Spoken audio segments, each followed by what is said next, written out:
खुशामदीद नाजरीन, मैं हूँ आपकी मेज़बान आफरीन खान, लेके आई हूँ आपके लिए आपका ये फेवरेट प्रोग्राम जिसका नाम है आपकी सहेली।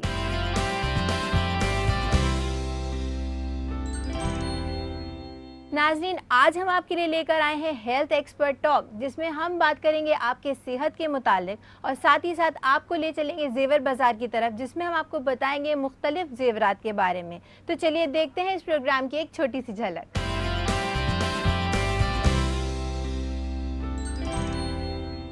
जो हेवी पीरियड्स होते हैं या मेनोरेजिया होता है, उसका जो सबसे ज़्यादा कॉमनली हम लोग देखते हैं वो फाइब्रॉइड की वजह से, यानी फाइब्रॉइड यानी बच्चेदानी में गांठ, आम लफ्ज़ों में, आम बातचीत में उसको कहते हैं कि बच्चेदानी में गांठ हो जाना, जिसको हम लोग फाइब्रॉइड यूट्रस कहते हैं, उसकी वजह से ब्लीडिंग ज़्यादा होती है।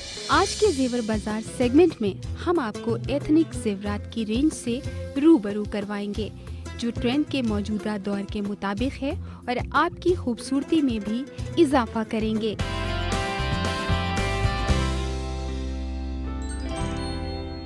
तो नाज़रीन, चलिए बढ़ते हैं हमारे पहले सेगमेंट की तरफ, जिसका नाम है हेल्थ एक्सपर्ट टॉक, जिसमें हम आज बात करेंगे आपके सेहत के मुतालिक। इस बारे में बातचीत करने के लिए हमारे साथ स्टूडियो में मौजूद है हमारी हेल्थ एक्सपर्ट, जिनका नाम है डॉक्टर सुबुई कुरैशी। डॉक्टर सुबुई कुरैशी, आपका इस्तकबाल है हमारे इस प्रोग्राम में। आदाब अर्ज़। मैम, जैसे कि आज हम बात करने वाले हैं प्रोलॉन्ग्ड और हैवी मेंसेस के बारे में, सबसे पहले आप इसके बारे में हमें कुछ बताइए। प्रोलॉन्ग्ड या हैवी मेंसेस, या जिसको आम लफ्ज़ों में औरतें कहती हैं कि उनके पीरियड ज़्यादा चल रहे हैं, तो नॉर्मली अगर पीरियड्स हैं वो 5 से 7 दिन में ख़त्म हो जाते हैं, ठीक हो जाते हैं।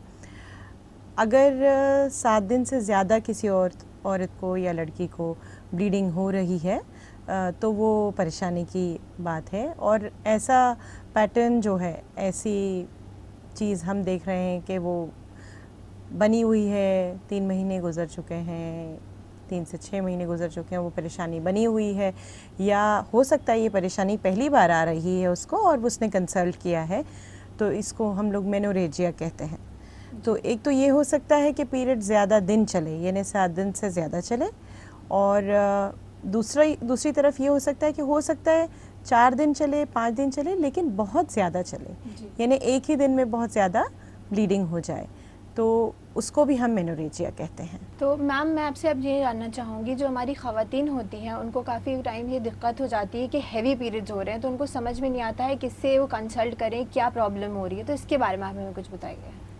जैसे कि अगर हैवी ब्लीडिंग हो रही है, किसी को नॉर्मल ब्लीडिंग हो रही थी, वो जितनी भी हो रही थी उसके हिसाब से उसकी नॉर्मल ब्लीडिंग चल रही थी, लेकिन अब उसकी ब्लीडिंग पैटर्न में या उसका जो सिलसिला जैसा चल रहा था पीरियड्स का, उसमें कुछ बदलाव उसने महसूस किया है, और वो चीज़ बनी हुई है, 1 बार हुई, 2 बार हुई, 3 बार हुई, तो उसको ज़रूर डॉक्टरी सलाह ले लेनी चाहिए, स्पेशलिस्ट से बात करनी चाहिए, गायनेकोलॉजिस्ट से एडवाइस ले लेनी चाहिए। मैम, अब मैं आपसे ये जानना चाहूँगी कि क्या वजूहात होती हैं हैवी मेंसेस की, किन वजूहात की वजह से हैवी मेंसेस होते हैं, इसके बारे में आप हमें कुछ बताइए। जो हैवी पीरियड्स होते हैं या मेनोरेजिया होता है, उसका जो सबसे ज़्यादा कॉमनली हम लोग देखते हैं वो फाइब्रॉइड की वजह से, यानी फाइब्रॉइड यानी बच्चेदानी में गांठ, आम लफ्ज़ों में, आम बातचीत में उसको कहते हैं कि बच्चेदानी में गांठ हो जाना, जिसको हम लोग फाइब्रॉइड यूट्रस कहते हैं, उसकी वजह से ब्लीडिंग ज़्यादा होती है।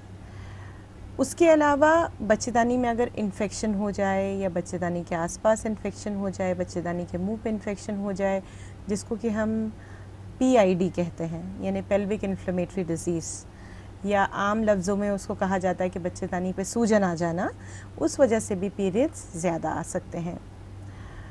उसके अलावा पीरियड्स ज़्यादा आने की वजह हार्मोन का कोई डिस्टर्बेंस हो बॉडी में, जैसे कि मेल हार्मोन का लेवल बढ़ जाए, या थायराइड हार्मोन की गड़बड़ी हो, या दूसरी किसी और हार्मोन की गड़बड़ी होने की वजह से भी पीरियड्स पे असर आ सकता है और पीरियड्स हैवी हो सकते हैं जी। कई बार ये देखा गया है कि पीरियड्स चढ़ जाते हैं और उसके बाद जब पीरियड्स आते हैं तो बहुत ज़्यादा हैवी ब्लीडिंग होती है, तो वो इस वजह से होती है कि अंडा जो बन नहीं पाता है, या बन पाता है तो फूट नहीं पाता है, और उस वजह से फिर जो बच्चेदानी की लाइनिंग है वो मोटी हो जाती है, और जब फिर पीरियड्स आते हैं तो बहुत ज़्यादा हैवी ब्लीडिंग के साथ आते हैं। मैम अब मैं आपसे ये पूछना चाहूँगी कि अगर मेंसेस अनअटेंडेड रहे तो क्या दिक्कतें हो सकती हैं, इसके बारे में आप कुछ बताइए। आपका मतलब है अगर ये परेशानी यानी हैवी ब्लीडिंग की परेशानी का इलाज ना ध्यान नहीं करवाएं, दिया गया। इसके ऊपर जी। ध्यान ना दें जी। और ये चलता रहे तो जी। क्या परेशानी हो सकती है? इससे सेहत को बहुत काफ़ी परेशानियां हो सकती हैं। सबसे ज़्यादा जो कॉमनली उभर के आती है वो है खून की कमी होना। जी। अब एक कंटिन्यूस सोर्स है, उसकी वजह से ब्लीडिंग हो रही है, हैवी हो रही है, और उसकी बॉडी उसको कोप अप नहीं कर पाएगी, तो हीमोग्लोबिन की कमी हो जाती है, जिसको कि हम अनीमिया कहते हैं। जी। तो ये कॉमनली एक परेशानी इसकी वजह से हो सकती है। कभी कभी एक ही बार में इतनी ब्लीडिंग हैवी हो जाती है कि एक 10-15 दिन की ब्लीडिंग ही हो गई तो उसमें खून की कमी हो जाती है। जी। तो ऐसा ज़रूरी नहीं है कि वो 6 महीने तक प्रॉब्लम चलेगी तभी उसमें खून जी। की कमी होगी। तो अगर ऐसी प्रॉब्लम हो रही है और ऐसा लग रहा है कि बनी हुई है तो उसको फ़ौरन दिखा देना चाहिए। उसके अलावा जैसे कि मैंने आपको बताया कि हार्मोनल डिस्टर्बेंसेस की वजह से ब्लीडिंग हो सकती है, तो अगर ये चीज़ अनअटेंडेड रही तो हार्मोनल डिस्टर्बेंसेस और बढ़ सकते हैं, जी। उससे और परेशानियां बढ़ सकती हैं और सिस्टम पे असर हो सकता है। तो उस चीज़ को इसलिए ध्यान देके और अटेंड करना चाहिए। इसके अलावा प्रेगनेंसी होने में परेशानी हो सकती है, जैसे बच्चेदानी में अगर गांठ है या बच्चेदानी में सूजन आ गई है और उस चीज़ का इलाज नहीं हुआ है, वो परेशानी चलती जा रही है, तो उसकी वजह से प्रेगनेंसी होने में भी परेशानी हो सकती है। हैवी मेंसेस जैसी सीरियस प्रॉब्लम के बारे में बातचीत हमारी यूं ही जारी रहेगी। तब तक के लिए अपने नाजरीन को याद दिला दूं, अगर उनके भी हैं कोई सवालात या उनकी भी हैं कोई क्वेरीज जिनके जवाब चाहते हैं वो हमसे या देना चाहते हैं हमें अपना फीडबैक, तो वो हमें मेल कर सकते हैं। हमारा ईमेल आईडी है aks@etv.co.in। नाजरीन इसी के साथ वक्त हो चुका है एक छोटे से वक्फे का। कहीं मत जाइएगा, देखते रहिएगा आपकी सहेली।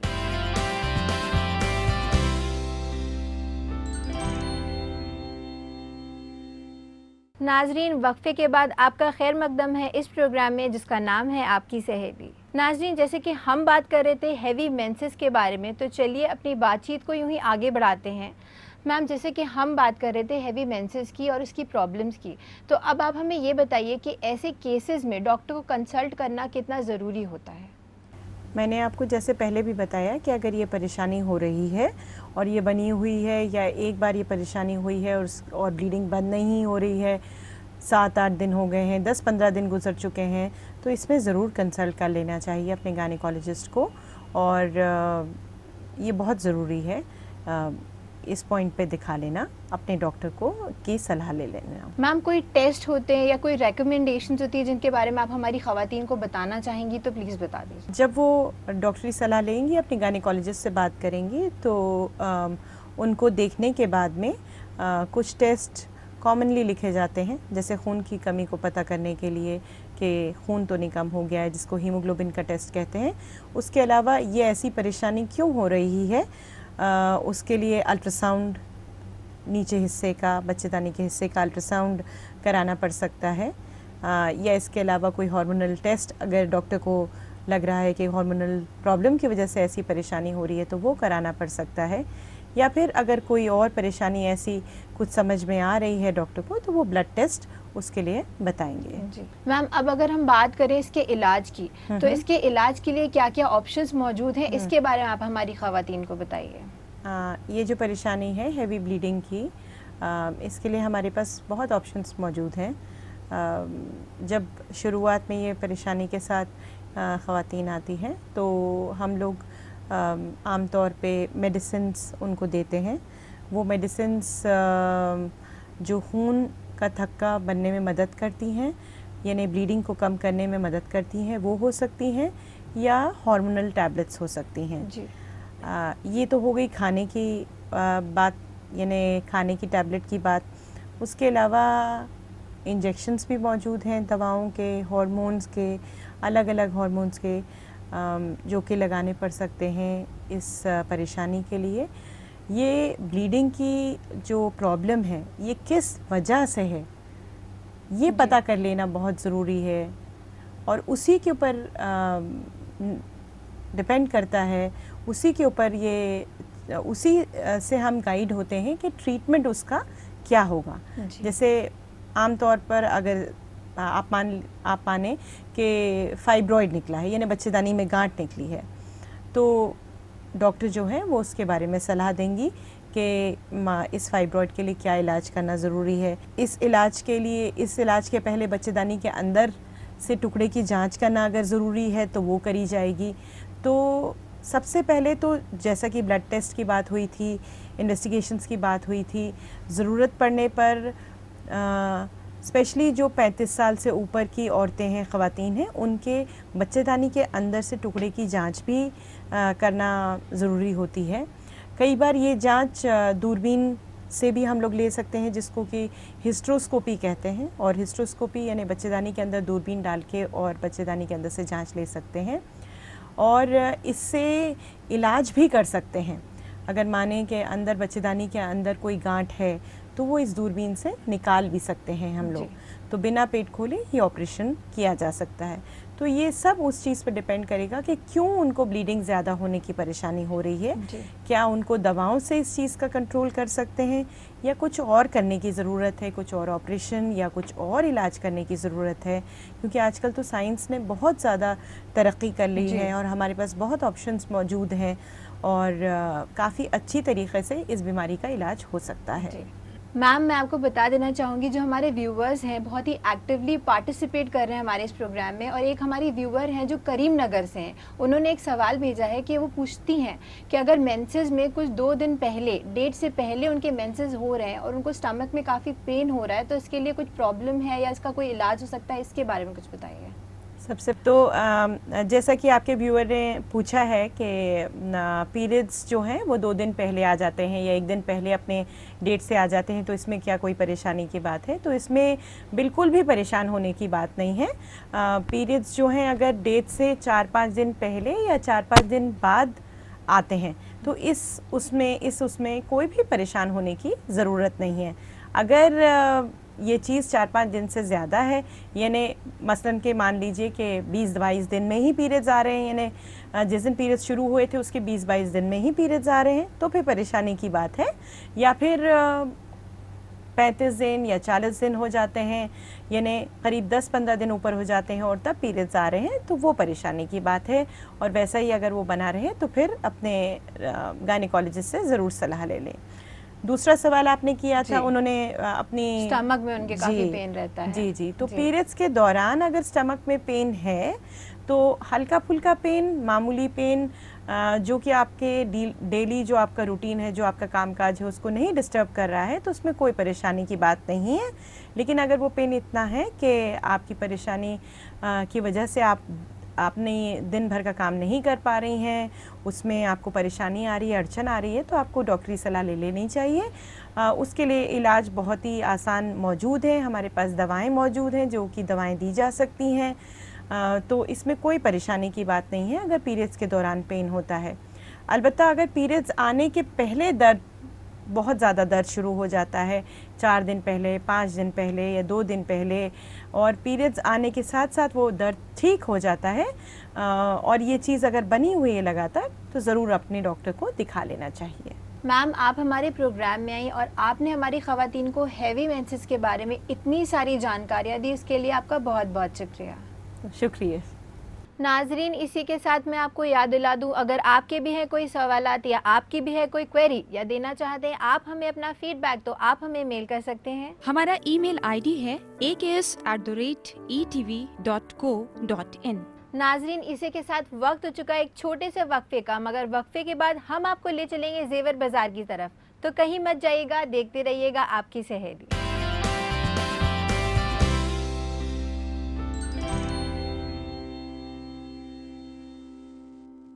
नाज़रीन, वक्फे के बाद एक बार फिर से आपका खैर मकदम है इस प्रोग्राम में जिसका नाम है आपकी सहेली। तो नाज़रीन, चलिए बढ़ते हैं हमारे दूसरे सेगमेंट की तरफ जिसका नाम है जेवर बाज़ार, जिसमें हम आपको बताएंगे कि कैसे आप अपडेट कर सकते हैं अपने ज्वेलरी बॉक्स को। तो चलिए देखते हैं क्या है इस सेगमेंट में आपके लिए ख़ास। आपकी सहेली में हमारी पुरजोर कोशिश रहती है कि हम आपको हर बार कुछ नया बताएं जो आपके लिए मुफीद साबित हो और फैशन के साथ चलने में मदद भी करे। आज के जेवर बाजार सेगमेंट में हम आपको एथनिक जेवरात की रेंज से रूबरू करवाएंगे जो ट्रेंड के मौजूदा दौर के मुताबिक है और आपकी खूबसूरती में भी इजाफा करेंगे। जेवरात हमारे लिबास को रौनक तो बख्शते ही हैं, साथ ही इनकी चमक से खवातीन के ओवरऑल लुक को चार चांद लग जाते हैं। बस ख्याल इस बात का रखना ज़रूरी है कि हम जेवरात का इस्तेमाल किस तरह से करते हैं जो हमारी शख्सियत की सही तर्जुमानी कर सके। आइए आपको दिखाते हैं एथनिक जेवरात जो कि आजकल के चलन में काफ़ी पसंद किए जा रहे हैं। इनके बगैर तो किसी भी लिबास की खूबसूरती अधूरी है। इनको पहनने के बाद शाही अंदाज सामने आता है, यानी आप नजर आती हैं क्लासिक और साथ ही साथ नाजुक भी। इनके दिल छू लेने वाली उम्दा डिजाइन की एक अलग ही शान है। बारीक कारीगरी और पुराने पैटर्न इन जेवरात में साफ नजर आते हैं, जिससे इनकी खूबसूरती कई गुना बढ़ जाती है। इनकी खास बात ये है कि इन्हें आप अमूमन किसी भी लिबास के साथ पहन सकती हैं। इनके दिलकश कट्स और डिजाइन पर नजर मानो ठहर सी जाती है। आज बाजार में आर्टिफिशियल जेवरात की फहरिस्त में एथनिक जेवर सबसे ज्यादा चलन में है। कई वैरायटीज और ट्रेडिशनल काम इन जेवरात में देखने को मिल सकते हैं। खूबसूरत गले के हार जिन पर रंगीन स्टोन का बेहतरीन काम किया है। कुछ हार ऐसे भी हैं जिनको बनाने में काफी वक्त लगता है क्योंकि इन पर बारीक काम किया जाता है। मोर की डिजाइन्स वाले ये कंगन आपकी कलाइयों को और खूबसूरत बना सकते हैं। राजस्थान की ट्रेडिशनल कारीगरी से इंस्पायर्ड ये कंगन असली जेवरात से कुछ कम नहीं लगते हैं। जहां एक तरफ ये कामदार कंगन शादी ब्याह के मौकों पर गरारों या शरारों की जीनत में इजाफा करते हैं, वहीं नगीनों और कीमती पत्थरों से जड़े हार आपके लिबास की शान बढ़ाते हैं। इनकी खास बात यह है कि असली जेवरात की तरह ही दिखते हैं, जिन्हें खवातीन हर लिहाज से खरीद सकती हैं क्योंकि इनकी कीमत भी वाजिब है। एथनिक जेवरात की वैरायटी में से अपनी पसंद और मौके के मुताबिक आप जेवर चुन सकती हैं। बाजार में मौजूद मुख्तलिफ नमूनों और रंगों के जेवरात ट्रेंड के लिहाज से बनाए गए हैं। इन्हें हर उम्र की खवातीन पहन सकती हैं। ट्रेडिशनल डिजाइन्स में शामिल ये जेवरात हमेशा से ही सदाबहार रहे हैं, लेकिन बदलते दौर में काफी किस्म के डिजाइन और शेप के हार और कंगन दोनों मौजूद हैं। एंटिक लुक के जो जेवरात आपको नजर आते हैं वो आपको सबसे अलग यानी सबसे जुदा बनाते हैं। पुराने दौर के रवायती हार और कंगन आज की खवातीन की पसंद के मुताबिक डिजाइन किए गए हैं, जो पहनने में हल्के और दिखने में बेहद खूबसूरत नजर आते हैं। नाज़रीन, अब चलते चलते बात करते हैं झुमकियों या टॉप्स की, जो आपके जेवरात को मुकम्मल करते हैं। आज बाजार में मेटेलिक और मोतियों की रवायती झुमकियों और टॉप्स के अलावा काफी सारी नई किस्म और अंदाज की झुमकियां और टॉप्स दस्तयाब हैं।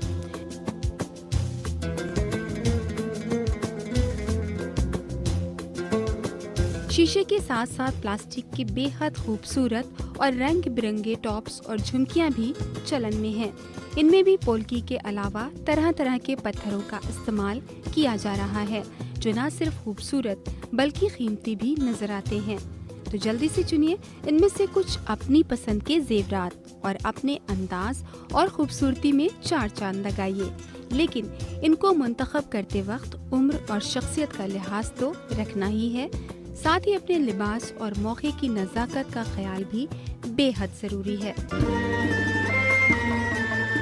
तो नाजरीन, हम उम्मीद करते हैं हमारे इस सेगमेंट से आपको बहुत सारी जानकारियाँ मिली होंगी जेवरात के बारे में और आप ज़रूर अपने ज्वेलरी बॉक्स को अपडेट करेंगी। इसी के साथ मैं आपको याद दिला दूं, अगर आपकी भी है कोई क्वेरीज या आपके भी है कोई सवाल जिनके जवाब चाहते हैं आप हमसे या आप हमें देना चाहते हैं अपना फीडबैक, तो आप हमें मेल कर सकते हैं। हमारा ईमेल आईडी है aks@etv.co.in। नाजरीन, इसी के साथ वक्त हो चुका है हम अपने प्रोग्राम को यही ख़त्म करें, लेकिन होगी आपसे फिर मुलाकात बहुत सारी जानकारियों के साथ। तब तक के लिए हमारी पूरी टीम को दीजिए इजाज़त और रखिए अपना ख्याल। अल्लाह हाफ़िज़।